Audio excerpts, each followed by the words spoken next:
Hello everyone. I decided to do my lots of flowers cluster on my desk as I make it, and I thought I'd just show a few of the other flower clusters I've made. I don't have tons of time today to do a bunch of clusters, but clusters are very, very quick. So I'll get to it. So I have this that my husband actually bought some paper for me. And it's got the ugliest pinky brown background. It's really, really hard to use. This piece I got in Happy Meal. So I thought I'd start with distressing those and maybe gluing it together, just to get rid of the white off the edge. I personally use a makeup sponge for adding ink. I'm not adding a whole ton of ink at the moment. Try and keep this where you can actually see it. The makeup sponges I actually got for free at somewhere. Somebody was throwing them out and they were brand new, so I was like, well, why not? I don't want tons of ink on there today, I don't think. I decided I'm going to put this like this.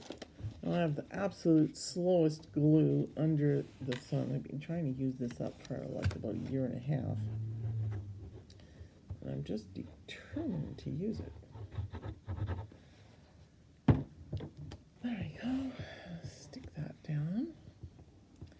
And then I have a little piece of a book page here. It had the cutest little drawings all around the sides of the page. And I ripped that out, so I thought I'd stick that across the ugly pinky stuff that I don't really like. Let's get this right. And then this I cut from a magazine. It's just a picture of some calla lilies. You can get these free magazines from the post office where I live, and they have the different stamp series, and this was a picture in one of the books. It's a lot cheaper than buying stamps, so that went together. Got some more pieces. I wanted to put in a piece of lace underneath, so sticking out the edge. And let's switch to makeup. I have this pack of makeup somebody left behind, didn't want, and I use that a lot for staining papers. I find it works well. Gives you fairly subtle color without being too overpowering. Try and keep this. I've got a new iPad with a new case, and I don't have a very good filming setup, and then my phone is dying. I've got a new one ordered. Well, everything happens at once, doesn't it? Always. This piece is just a piece I stamped a cup on. Just some tea stain paper. Let's rip the edge off.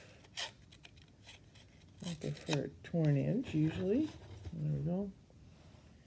I just wanted something to give it a bit of a sturdier backing. And just add a bit of makeup onto that. Makeup works. It rubs off, but you still get some permanent stain, which is sufficient for me. And the big thing is, it cost me absolutely nothing. I have a bunch of people around here and in and out constantly, and sometimes they abandon stuff, and one of the things they abandon quite often is makeup. Okay, here's my super not so speedy glue. Thinking about coming out of the bottle. There we go. Let's stick that on. And then I thought I'd just layer this up. Sort of like this. Maybe. Oh yes, super speedy glue. Here we go. It is slow. Which side's the right side on the lace? Well, the side seems to have... Which side has the texture. That side. I think it goes this way. I don't know. Good enough. One thing about clusters is a lot of time things are just good enough because you don't really have to worry about it being all that super perfect. And I find a lot of time I use them and I tear the edge off, or maybe there's a piece I don't like, so it doesn't go with what I'm working on, so I rip it off and stick it down. There we go. Okay, so that's the cluster. Now it's just got to dry. I have no idea where I put my silicone pad. This last while I've just been out to lunch on some things. So my box of clusters. What else have I got here? Here's my box. I keep them all in this little box. So this cluster I made a while back. You can see they're a bit smaller. It's got a Danish postage stamp that I got, and I got these flower cutouts. They came with that same ugly pink paper, and trying to use them up slowly. And another one I did, and it's got sort of like a flower cutout from lace on it, with another piece from a different one. These ones I've showed before. Here we go. This one has a Canadian postage stamp with a flower. I kind of like that one with just the hit of orange and pink. Here's some more. Another one with a green Danish postage stamp with a pink flower.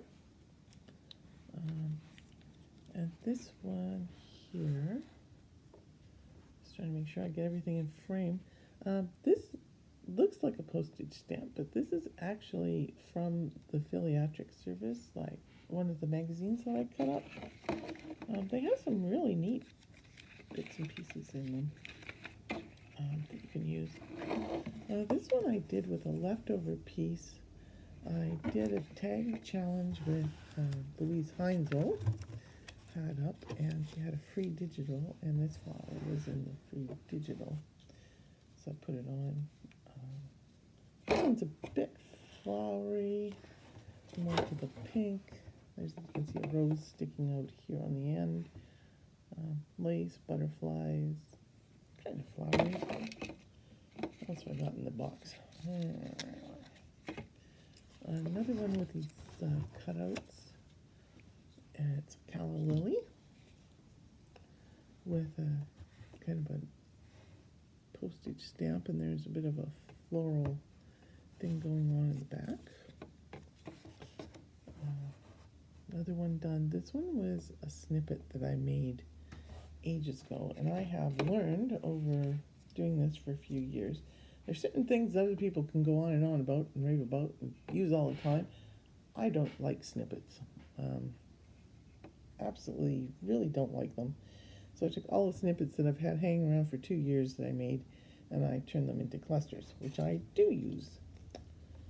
Here's another little one, also made on a cluster piece with a green postage stamp and a blue flower. I think that's about all I have for clusters, and then I have the ones I made last week. Yeah, I think that's about it for those.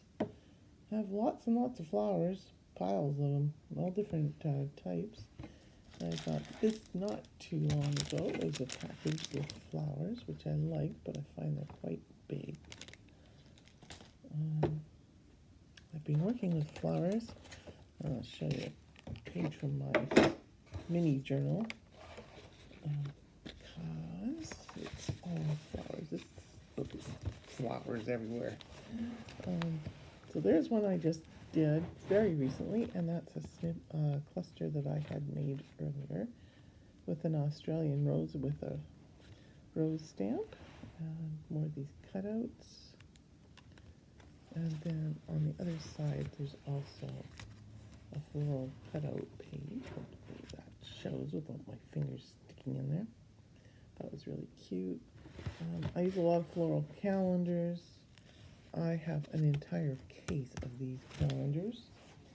They give them away at the gardens at the end of the year. I have all different sizes in floral calendars. I'll just bring one out. I've got a lot of these. So this is just the mini calendar. Let's move that. And they give these away at the end of the year by the case. So there's lots and lots and lots of floral pictures, as you can see. I find they're really useful. These are actually like postcard size. I don't really like that one too much. Some of them are useful. Some of them, that one's kind of pretty. I've used that quite a few times with daffodils. And I always really like Christmas ones. Must have pulled it out already. Or maybe not. Usually I have a nice fall scene in them.